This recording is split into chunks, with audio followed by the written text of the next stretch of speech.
Another mode or another symbol that the ancients used to explain what consciousness was is the triangle, because they recognized that consciousness was a threefold aspect within an individual.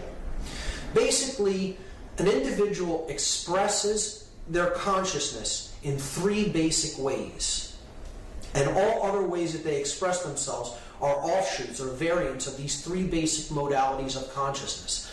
So in the ancient world, this was known as the law of three, or the triune aspect of the individual.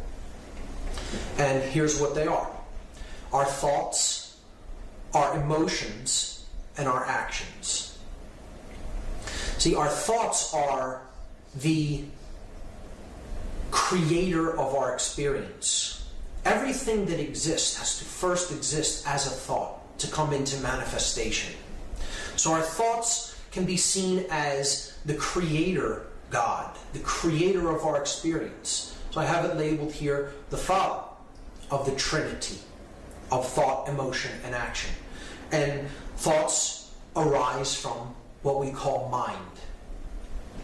The second part is our emotions.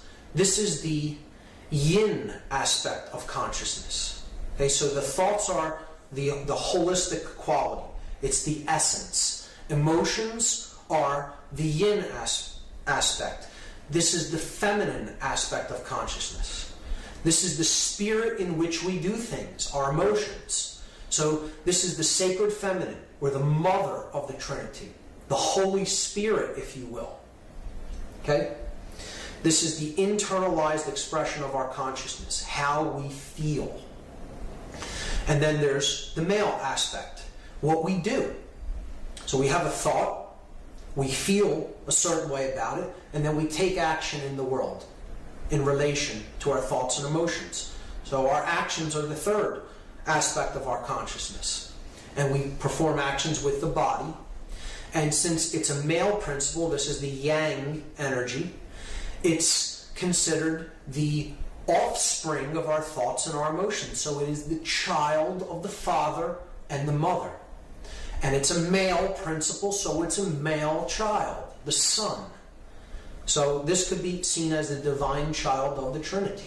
Thoughts being the creator God, the emotions being the sacred feminine mother, and then our actions being the male offspring of those two, the divine male child, the son.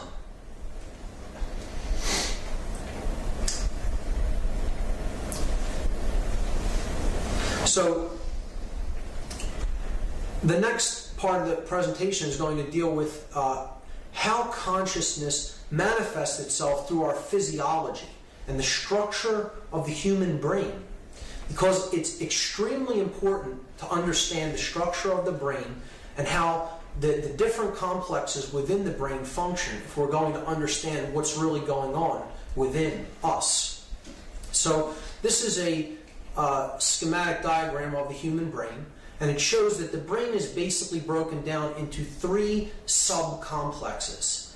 We have, in effect, three small brains working in unison as one whole brain complex.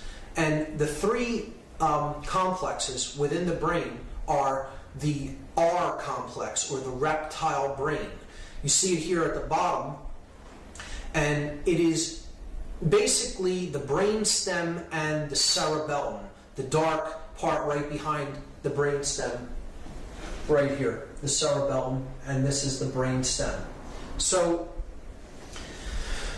this part of the brain governs our survival instincts. It has to do with our motor skills. It has to do with all things that we interact with in the physical world, movement, basic survival techniques, the necessity for food, to take food and nutrients into the body, shelter, clothing, warmth, etc. So the reptile brain is geared toward the physical world, and it is focused upon survival. That's what helps us to focus on the physical things that we need to do to survive on a day-to-day basis. The R complex, or the reptile brain. So the second subcomplex of the brain is the mammalian brain, or the limbic brain. And this is the part of the brain that basically governs our emotions. It makes our emotions capable of being expressed through our body. In other words, it pumps all of the chemicals, the neuropeptides, into the body from this part of the brain that makes us feel the consequences of what we do in the world. So this is the limbic brain, and it can be seen as the intuitive part of the brain, since it generates our emotions. It's comprised of the hypothalamus, the hippocampus, the amygdala, and the pineal and pituitary glands. So that's the midbrain. And there's a third part of the brain that most people, when they see it, they think that that is the entire brain, the gray matter of the brain. And it is simply one of the complexes of the brain, but it is by far the most complex, and by far the part of the brain that gives us our human qualities, and that is the neocortex. It's called the human brain. This is the part of the brain that is responsible for higher order thinking within a human being. It makes higher order thinking possible. All of the things that distinguish us from the animal kingdom, it takes place within the neocortex. Art, science, music, speech, verbal and written communication, all neocortical functions. So these three parts of the brain can also be seen to be symbolic analogs of consciousness, of the trinity of consciousness, as we have already talked about. See, the reptile complex of the brain is based upon control.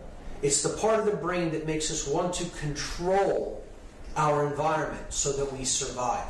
And this can be seen as the Old Testament God, obsessed with law, obsessed with regimen, with control. So it's the dominator aspect of the brain. A reptile is a creature of instinct, without emotion, cold-blooded, just focused on survival.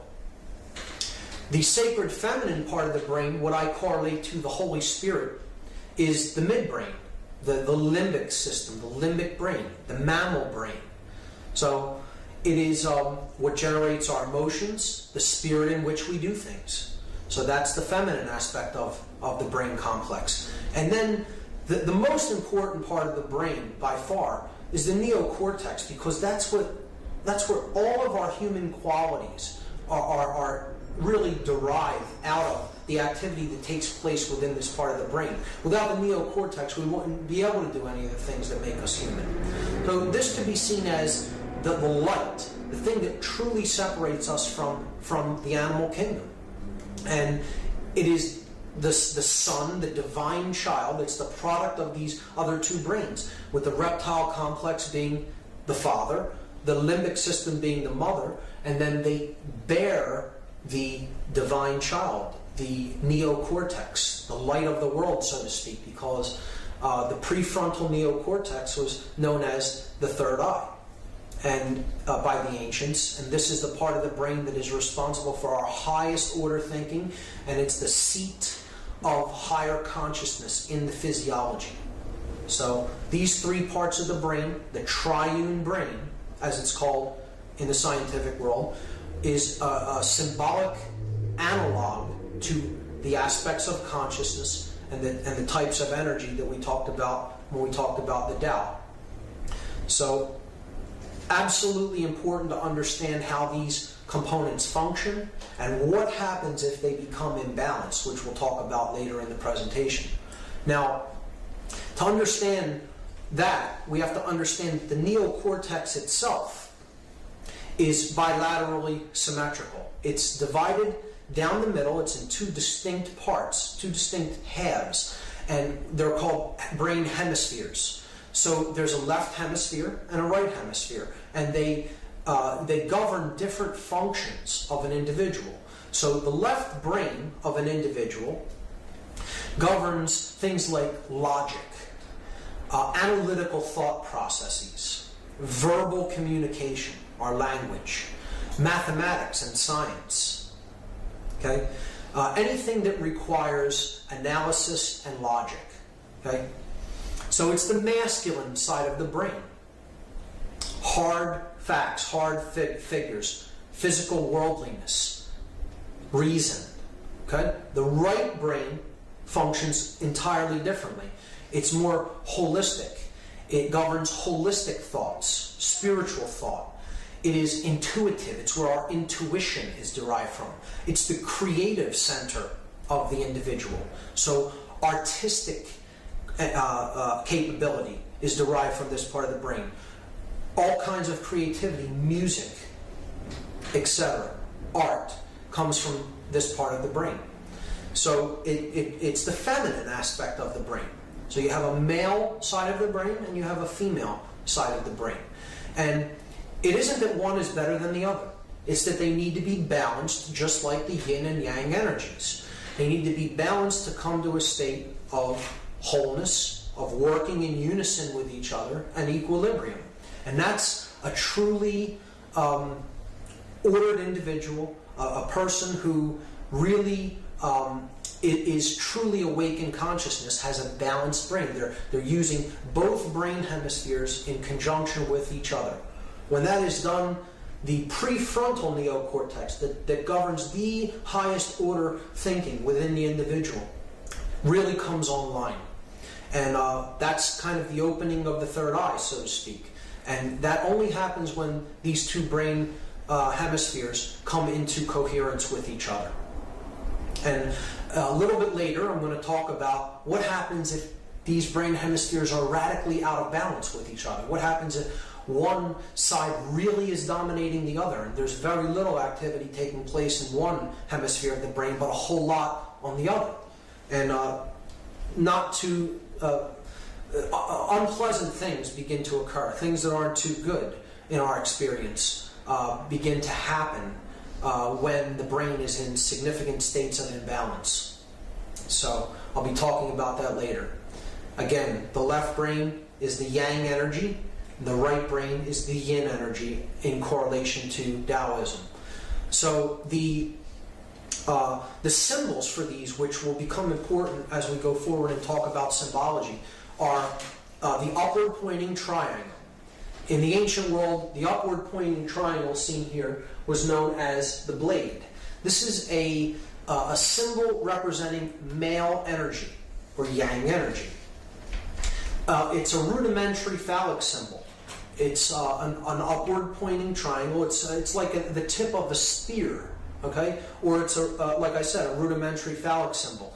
These are thrusting elements, a spear, a penis, male active thrust, okay? The opposite of that, yin energy, is the inverted triangle. Okay, so you just are taking it and you're using its opposite, an inverted triangle. This is like the shape of a womb, the shape of the lower portion of the female anatomy that bears children. You know, it's like a chalice that holds wine or blood. You know, the Holy Grail is a concept of this inverted triangle. It was known as the chalice in the ancient world. So you have the blade, and that represents the yang energy, the left brain, and then the chalice, the inverted triangle, that represents the yin energy, or the right brain.